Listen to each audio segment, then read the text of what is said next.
అందరికీ నమస్కారం. Today gold rate హైదరాబాద్లో 24 క్యారెట్స్ గోల్డ్ ఎంత ఉందో చూద్దాం. 1 గ్రాము 7,086 రూపాయలు ఉంటే 10 గ్రామ్స్ 70,864 ఉంది. అలాగే 22 క్యారెట్స్ గోల్డ్ 6,491 ఉంటే 10 గ్రాములు 64,912 రూపాయలు ఉంది. అలాగే 916 కేడిఎం గోల్డ్ ఎంత ఉందో ఇప్పుడు చూద్దాం.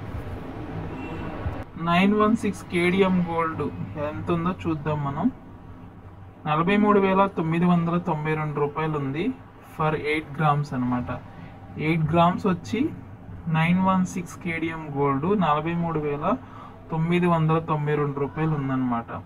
సో ప్రజెంట్ బంగారం రేట్ అయితే నిన్నటికి వాళ్ళకి కొంచెం స్లైడ్స్లో డిఫరెన్స్ ఉంది, అంతే, పెద్ద తేడా అయితే లేదు. సో బంగారం అనేది ఎందుకు తగ్గుముఖం పట్టింది అనడానికి కారణం ఏంటంటే కేంద్ర బడ్జెట్ని ప్రవేశపెట్టినప్పుడు అన్నిటిలో బడ్జెట్ వేశారు కదా, అప్పుడు మనకి గోల్డ్ మీద కాస్త ఒక మోస్తరు తగ్గించినట్లుగా తెలుస్తుంది. ఈ అవకాశాన్ని ఉపయోగించుకొని గోల్డ్ ప్రియులు, గోల్డ్ అంటే అతిగా ఇష్టం ఉన్న వాళ్ళు ఉపయోగించుకుంటే మీకు కొంత హ్యాపీగా అనిపిస్తుంది. ఓకేనా? Thank you friends. మరెన్నో ఇంపార్టెంట్ అప్డేట్స్ కోసం మన ఛానల్ని తప్పకుండా సబ్స్క్రైబ్ చేయండి, లైక్ చేయండి.